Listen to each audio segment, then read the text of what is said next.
Oh,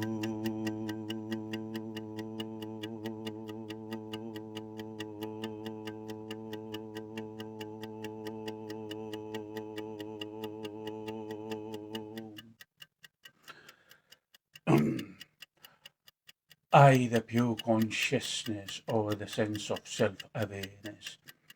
I, the pure consciousness or the sense of self-awareness would manifest the words of truth and would manifest the words of wisdom. I, the pure consciousness or the sense of self-awareness would manifest the words of truth and would manifest the words of wisdom through his finite mind and through his finite body. Blessings to be on my listener. Blessings to be blessings to be on my listener, whether it's a herself or it's a himself. I, the pure consciousness, would manifest the words of truth and wisdom. Blessings to be on my listener, whether it's a herself or it's a himself. Now, this is in the response of an inquiry from a few days back, but I didn't get a chance to get around it basically. So today I have some time in my mind. Yesterday we answered another inquiry, and today we are going to answer this inquiry. So it was inquired a few days back. I didn't get a chance to get around it yet. So today I have some time in my hand before my private Kriya meditation session. So I have chosen this inquiry for a reason. I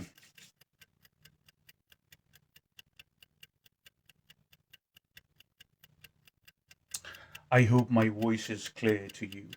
I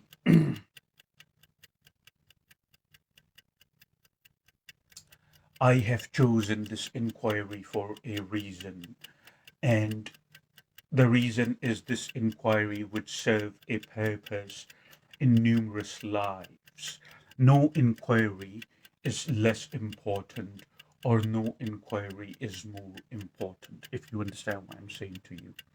No inquiry is less important, or no inquiry is more important. Every inquiry has equal significance. However, when I choose an inquiry, however, when I choose basically an inquiry, I make sure this inquiry is going to serve or bring a change or bring clarity in the perception of many people in one time. And that is the basis of me that is the basis of me choosing an inquiry. So you would get the gist as you can see the topic, as you can see the title, the cause and its effect. Now, this is a very significant topic, so we are going to look into it together. Nobody is a teacher here, nobody is a student here. So we are going to look into it together, and we are going to find out the answer to your inquiry. So, since thought or since imagination, most people, I'm not saying all people, but I'm saying most people, the only way they know life is through thinking and is through imagination, if you understand what I'm saying to you.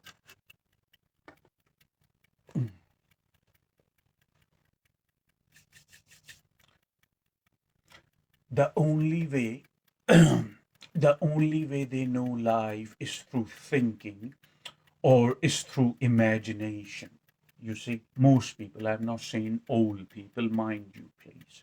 So, what happens basically, we live in the imaginations, we live in our thinking process, we are preoccupied with our psychological drama, even when we are having a conversation with somebody or we are by ourselves, either way, even when we are silent. Shh, shh, this is silent. even when we are silent, we only are preoccupied with our thinking process, with our thought process. Our focus is scattered. Our focus cannot be, unfortunately, maintained more than a few seconds sometimes. Some of us have gained more control on the focus through Kriya Yoga and meditation, but still, we all, one way or another, have focus issues. Nobody is better here. It's just the matter. Universe, what you understand as universe, does not act on what is better, and who's sinner or who is not sinner. Universe only recognizes, universe only acknowledges that who is more aware and who is less aware. If you understand what I'm saying, universe only acknowledges and universe only recognizes who is more aware, who has uncluttered themselves more from the others. Universe only recognizes the intensity of awareness that you are shining. Who is more aware and who is less aware. The topic is cause and its effect. In other words, universe is all about cause and effect. This is how this is how the entire creation came into being. You see that mythical book. It's a story book. It's a mythical book, but it's very popular throughout the world. It is called Bible. My intention here, basically, not to, God forbid me, sabotage or downplay or refute any type of human construct or religion. That's not my intention is here. The sole purpose I'm here to is bring clarity. But if you focus, you would realize why I'm saying that. I'm trying to make a point here.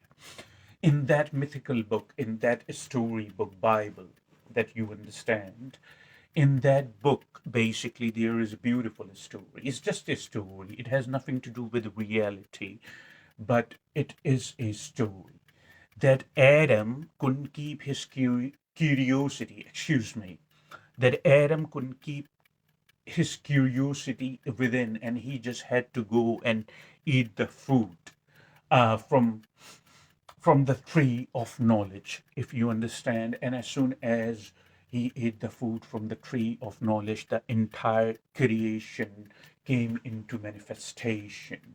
The cause of him eating the fruit from the tree of knowledge basically gave birth, if you understand what I'm saying.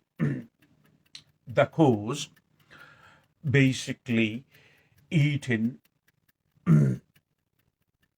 eaten the action, his action, basically his action,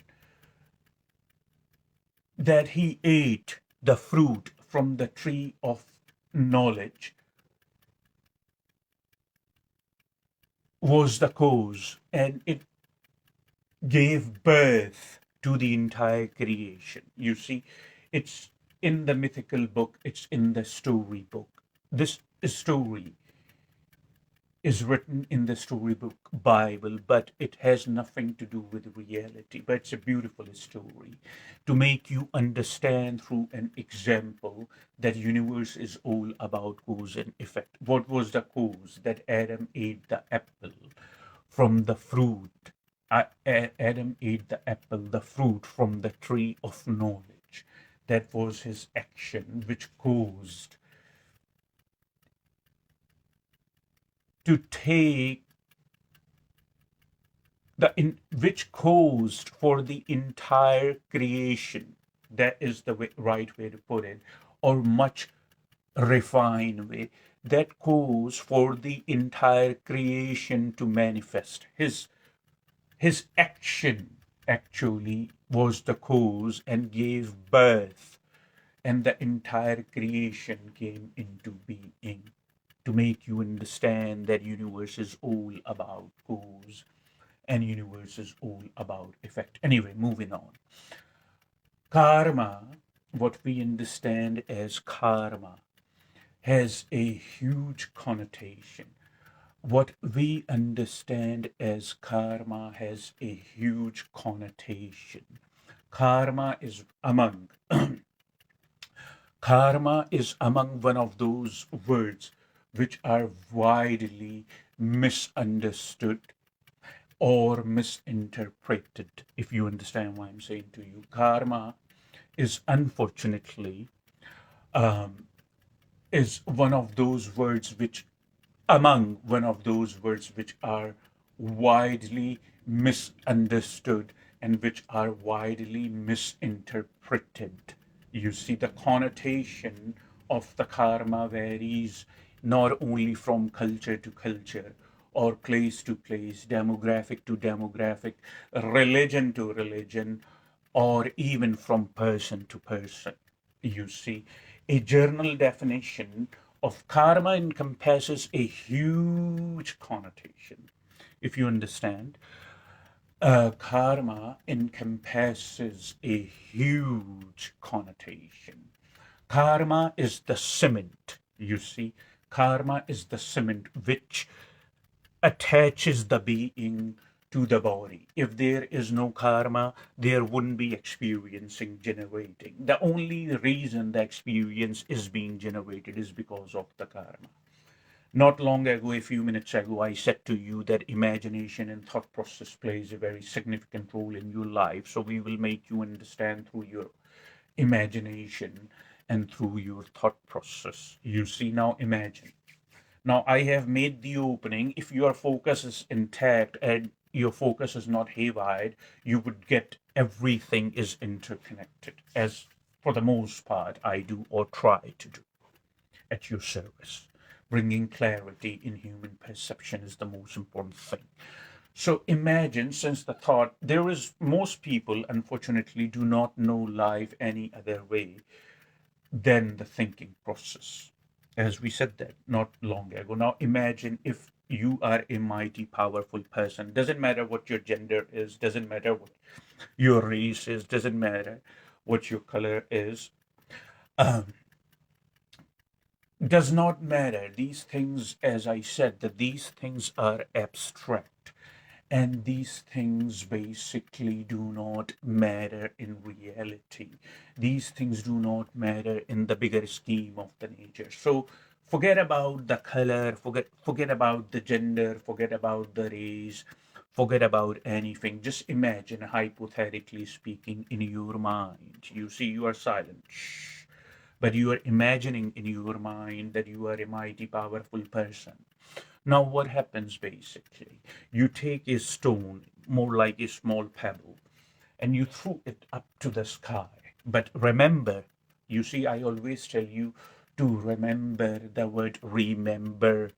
So, what happens is basically you throw it towards the sky. But remember, keep in mind that you are imagining this, and the is you are mighty powerful. The stone basically went up so high. The stone went up so high and so high that you almost forgot about that.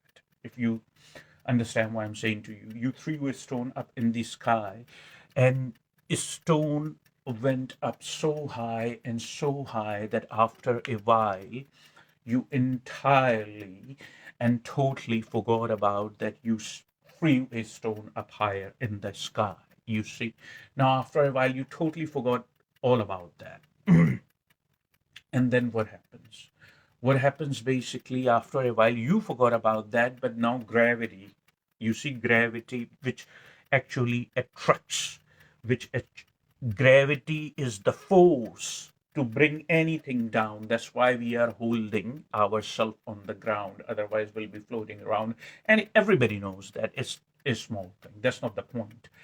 Now, gravity basically catching up. And what happens is now when the gravity is catching up, the stone is coming down on a very rapid speed. You see, and you, mind you, remember I told you, you totally forgot about that, that you threw a stone up higher in the sky. Now that gravity is catching up, the stone is coming down, is landing on your head. And what is happening? You are looking upwards towards the sky and you are saying, why me, God? It seems like that somebody is throwing stones on you up higher from the sky. If you understand what I'm saying to you, somebody, it seems like the somebody is throwing stones at you from the sky, and you look up and you say, why me, God? You see, God has nothing to do with it. You caused something, you threw the stone up higher in the sky, and after that you totally forgot about that. Now the gravity is catching up and a stone landed on your head. And now you are saying, why me, God? God, as Albert Einstein, the beautiful mathematician and the beautiful, brilliant mind, said that guy, excuse me, the God does not play dice. Universe is all about cause and its effect. Please remember that. That's the very fundamental definition of karma. What I'm saying, in other words, when you wonder that you are doing everything right in your power, when you wonder that you are a good person, if you think you are a good person, then forget about it. There is no way to lead you towards liberation or the ultimate freedom. You see, it's all about the process. You cannot come to the conclusion. You cannot draw opinions. You cannot draw judgments either about yourself or about anybody else around you. You see, it's just a process. So take it as process. But if you think that you are holier than thou, you are visiting church numerous days on numerous levels, or you are visiting mosque, or you are visiting mullah, or you are visiting a rabbi, or any of these monotheistic religions. As I said not long ago, my aim here is not to refute any religion. It's petty. I do not refute human constructs. Common sense can teach you that. Anyway, so now you are visiting and you think that you are holier than thou. You go in a circle of humans, you are among humans, and you look at everybody, but you think inside that you are good, you are doing the charity, you are giving, you are making donations, you are giving stuffs and other things to the poor people who are in need. In your mind, basically, profoundly, you are performing all these actions, so you are trying to secure a place in God's mind, in your mind, basically. But what's happening, basically, what you are thinking is good and what is really good are two separate things. You see, sin is not what you understand on the level of morality.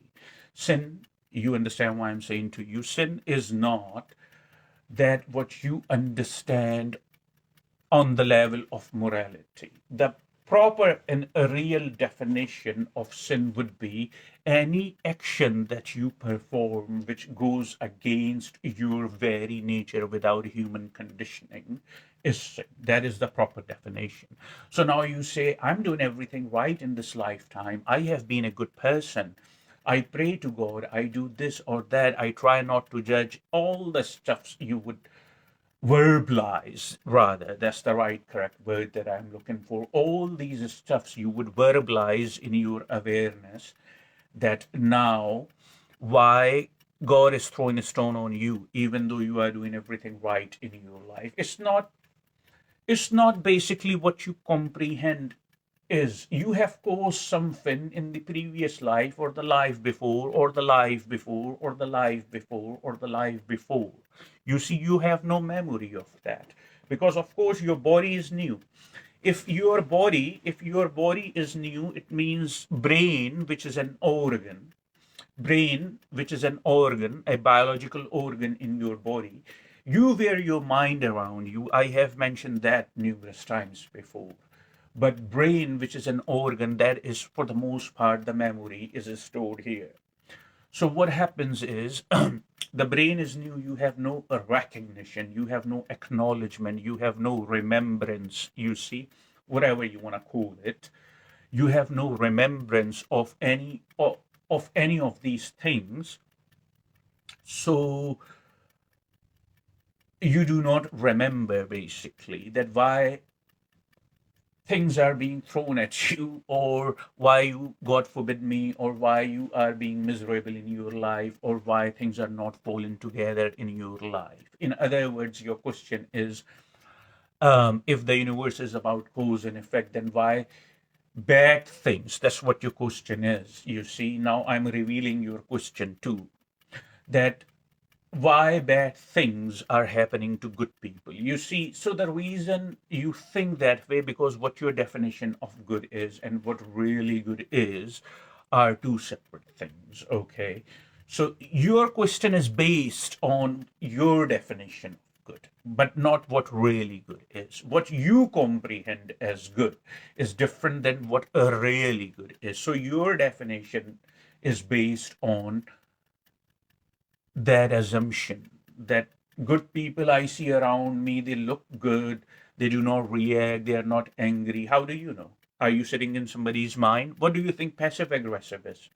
What do you think passive aggressive is? A person who is smiling even if somebody said something nasty to them and walking away, and a person who is expressing. You see, there are two scenarios going on right now. Number one scenario is a person, that's scenario number one, who is keeping it silent. You see, shh, and who's keeping it quiet, even if somebody said something nasty to them or smiling or something. Or and the other example is a person who is expressing, who is reacting to some if somebody said something nasty to them. But the person number one who's keeping it silent, who's keeping it quiet, may be very well inside calling you names and saying all sort of nasty things. That's what we understand as passive aggressive. And then showing their reaction by slamming stuff, making faces, silent treatments, and all that stuff around that happens in the human's awareness. You see, or the dream of humanity.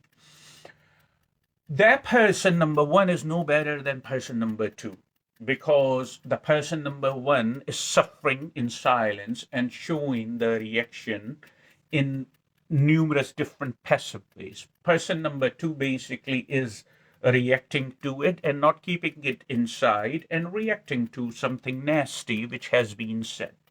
You see, person, this is just an example to make you understand. You meet person number one is not reacting or saying anything foul in the reaction. You may have made an assumption about the person number one. You have made an assumption about the person number one that, oh, he seems like pretty cool guy, pretty chill guy, does not even react. I have never seen him angry. But inside that person, in silence, the person's the person's thoughts are raging and calling everybody's name and hating everything and stuff like that. These are all the signs of being passive aggressive. Unfortunately and sadly, it's also a disease. So what happens is the none of them is better. But when you come across with the person number one, you say, oh, that seems like a good person. So your definition of a good person or your definition of good is varies from what really good is. What really good is basically when you do not punish yourself. If somebody says something nasty to you, you do not give it any consideration.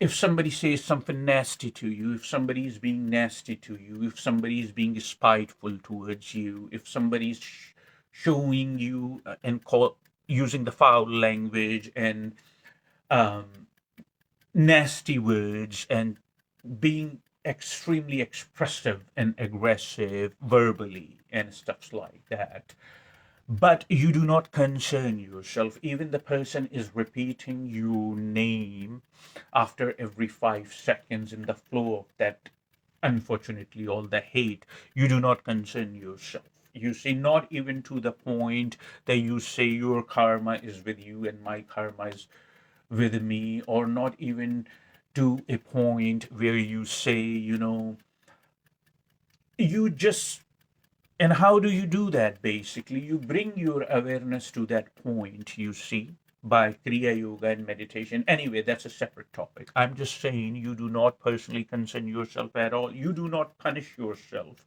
by getting angry for somebody else action. You see, when you are not getting angry, when you are not getting angry, when you are not punishing yourself, when you are not concerning, you see, rather, when you are not concerning yourself with somebody else's action, when you are not punishing yourself by remembering when you are by yourself and you are sitting silent by yourself, when you are not punishing yourself by remembering. You see, remembering, by remembering that what was said, you see, to me. When you are not doing any of these things, you are not going against yourself. When you are not contemplating, when you are not contemplating to take a revenge, when you are not bringing your awareness voluntarily to contemplate to get even, when you are not being angry about it, when you are not remembering about it, when you fully and totally let it go, when you move away from that particular scene, you absolutely let it go. You do not punish yourself. You do not contemplate with unnecessary negative energy. Because if you are doing any of these things, make no mistake, even if you do not act on it, please watch my words, what I'm saying to you right now. Even if you do not act on it, please make no mistake, it's still accumulating karma. The seeds of karma are planted first in our awareness. The seeds of karma are planted first in our mind. When we bring voluntarily our awareness to the thinking to get even, or to get angry, or to do a number of negative things, even though if we are not acting on that particular action, even though if we are not acting on that particular action, we are still accumulating karma. It's not only what you express, but it's only what's inside you. It's only what's within you.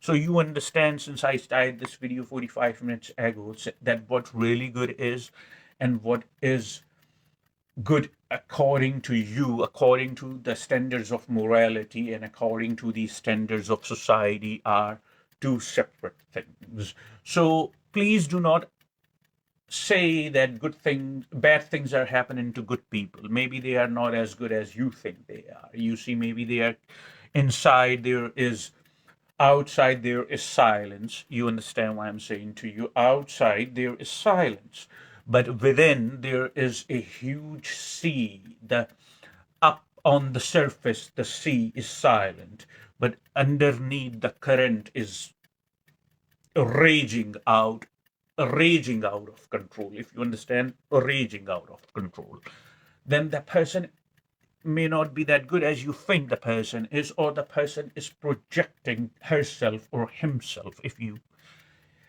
understand. So what happens is, it's not that bad things are happening to good people. Bad things are happening to the person. There is no good or bad person here. Karma, there is no good or bad karma. There is just karma. If bad things are happening to somebody, we should not look into the standards of good or bad. We just say this is a being has accumulated the karma and now paying the price. Um, you seem to be doing okay in this lifetime. It may be from the lifetime before. Of course, the organ, the brain, the brain, excuse me. Of course, you wrap your mind around you, but the organ, the brain, is new, so you have no recognition, you have no acknowledgement, you have no remembrance of all that. But it does not, when we leave the body, when the time comes for the bodily demise, brain, of course, remains with the body, but the essence, the everything basically, the essence what we have made out of ourselves so far by performing different type of actions, what we have made out of so far, everything from every lifetime would carry on, is the essence. It is attached with the life force. It is not attached to the body. It is attached based on all that which is attached to the life force. I'm trying to make it as simple. I'm trying to make it as clear as humanly possible if you are only paying attention. what throughout all the lifetimes that you have lived, if you understand what I'm saying, throughout all the lifetimes that you have lived so far to that point, it is attached to the life force, it is attached to the life energy. And as long as it is attached to the life energy, and as long as it is attached to the life force, it would just keep going. And it would start, excuse me,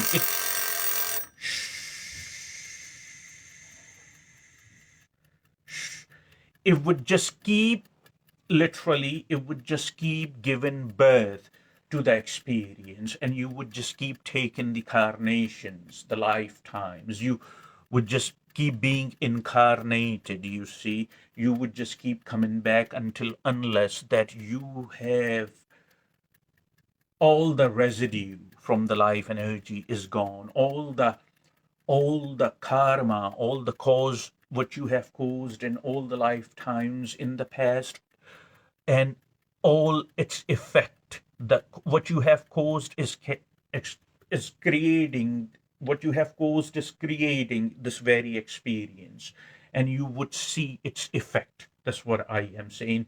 And the effect itself is the experience that you are experiencing right now. So if you do not remember, I'm saying in general, not particularly you, whoever is listening, but I'm saying in general to everybody.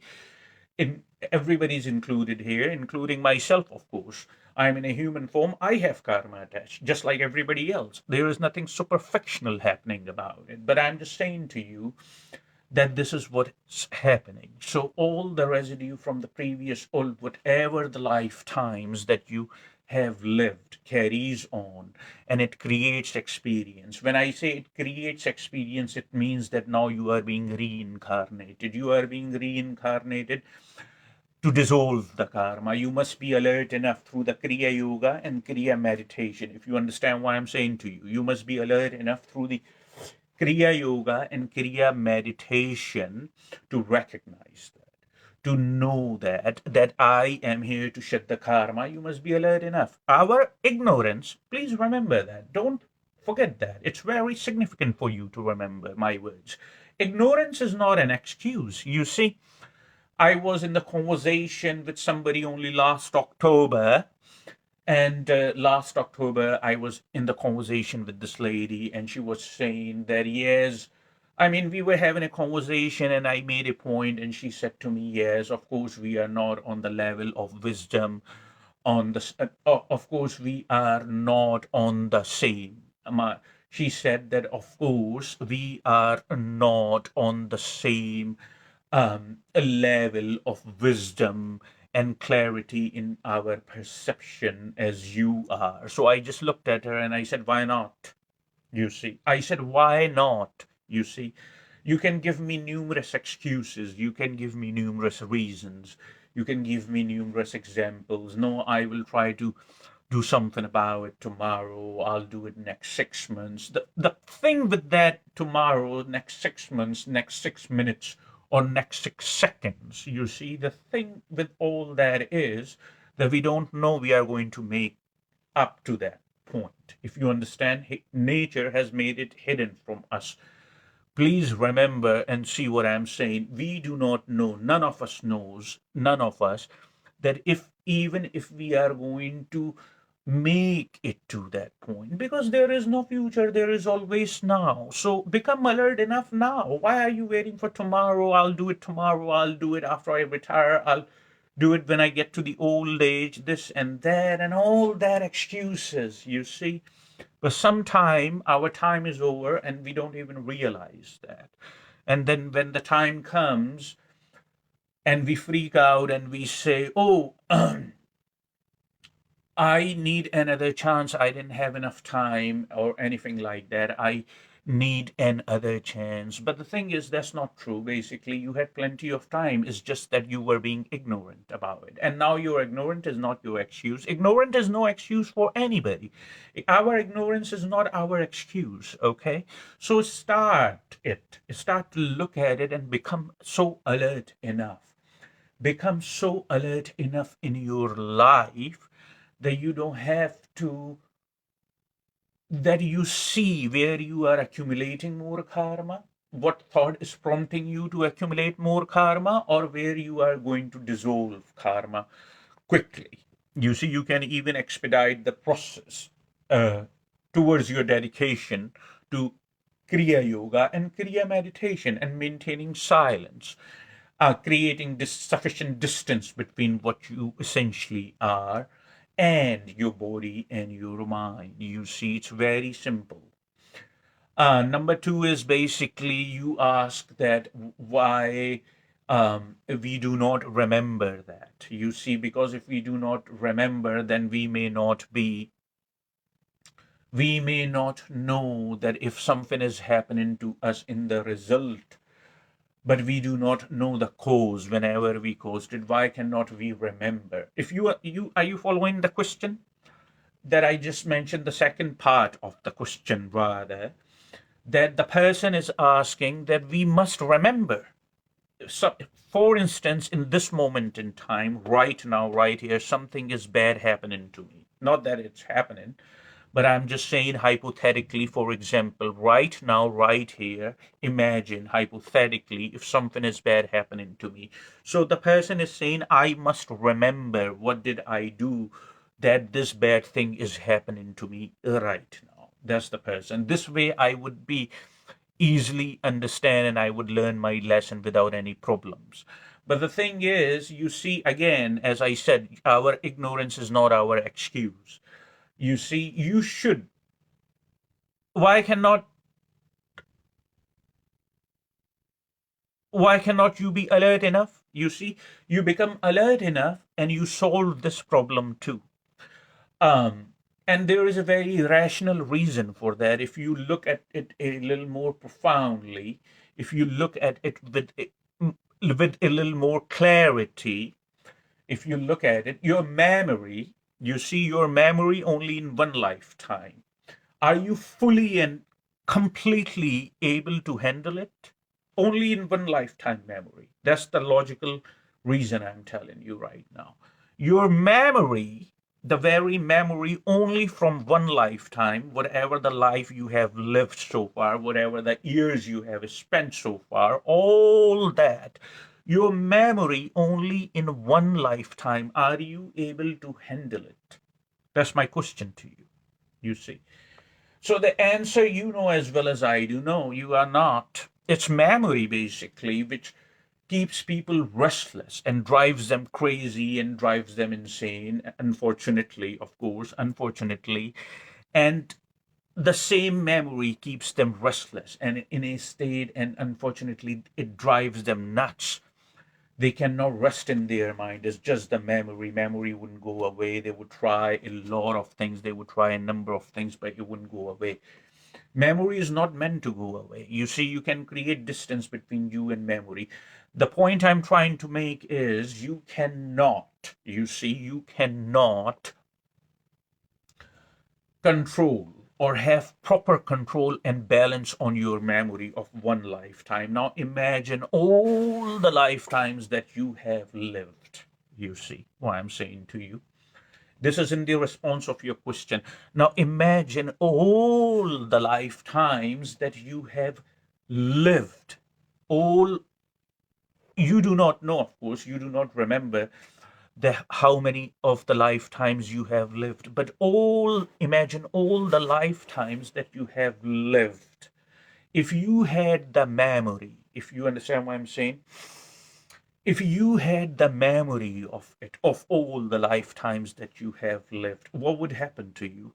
We are not perfectly capable, we are not fully equipped, sadly and unfortunately, to handle memory of one lifetime. Now imagine if all the lifetimes we have lived and we had memory of it. You see, as you are saying, that if something in this moment in time, unfortunately, if this moment in time, if something in this moment in time, right now, hypothetically, as I just gave you the example, if something bad is happening to me, I must remember. I must remember not only from this lifetime, but from the lifetime before or from the lifetime before that, what was my mistake. So if I know this is happening in the effect, this is happening in the effect of the very mistake I made. In order to in order for that to happen, you must have the memories from all lifetimes. And I have told you the reason, the very logical reason I have told you that why it is not happening. The very logical reason that I have told you why it is not happening. It is not happening because you are not perfectly capable. You are not capable or capable at all to handle the memory of one lifetime. Imagine if all those memories were given to you by the nature which has the upper hand. If all those memories were given to you by the nature which has upper hand, what would become of you, or what would become of us, all of us, myself included, by the way.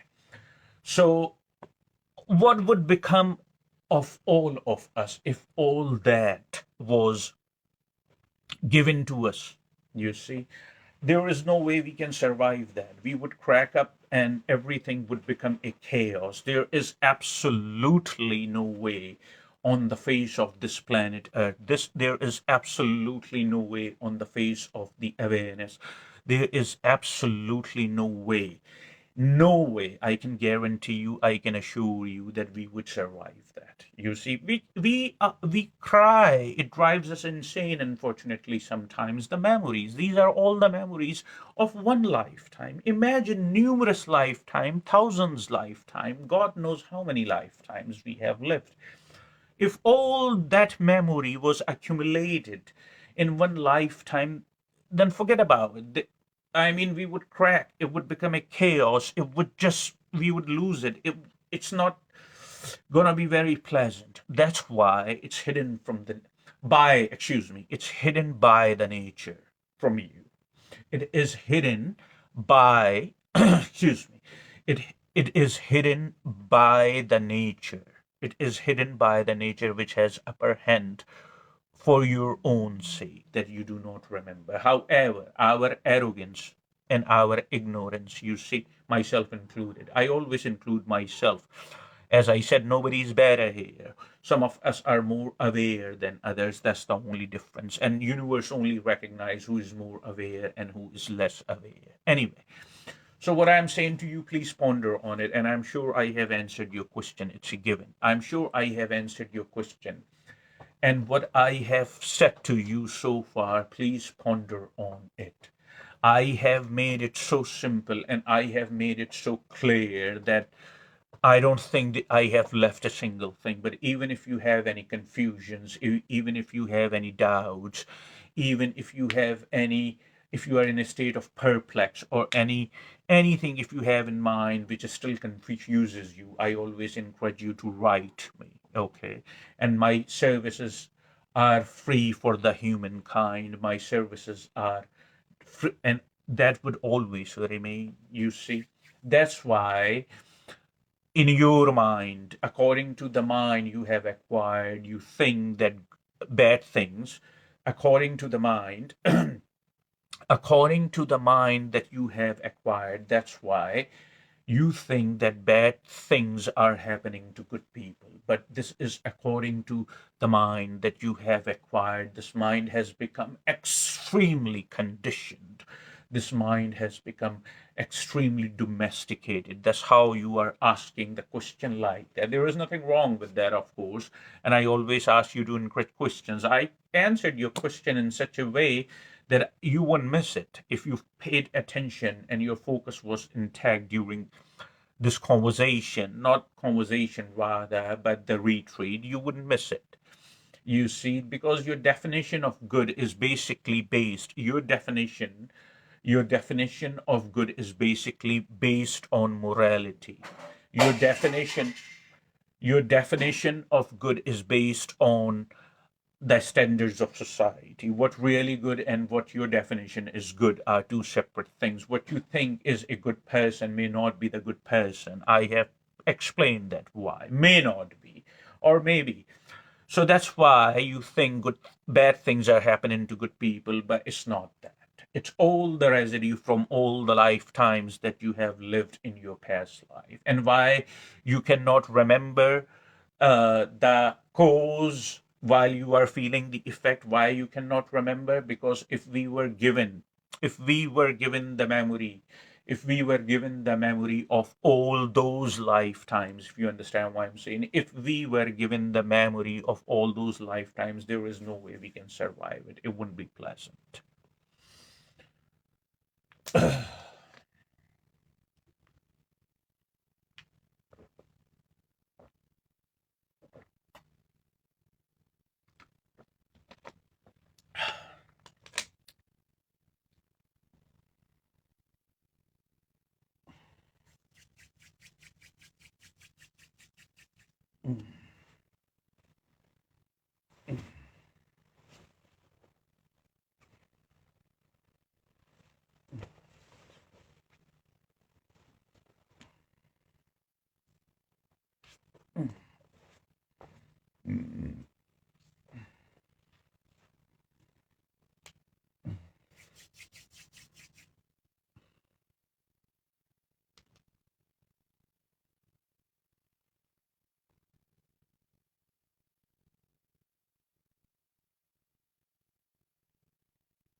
Oh.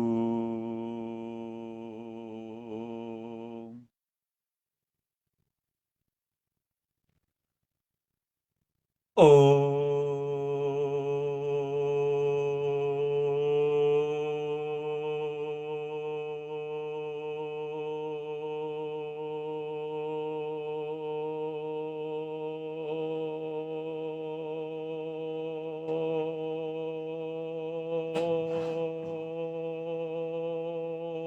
Shiva. Om Shanti.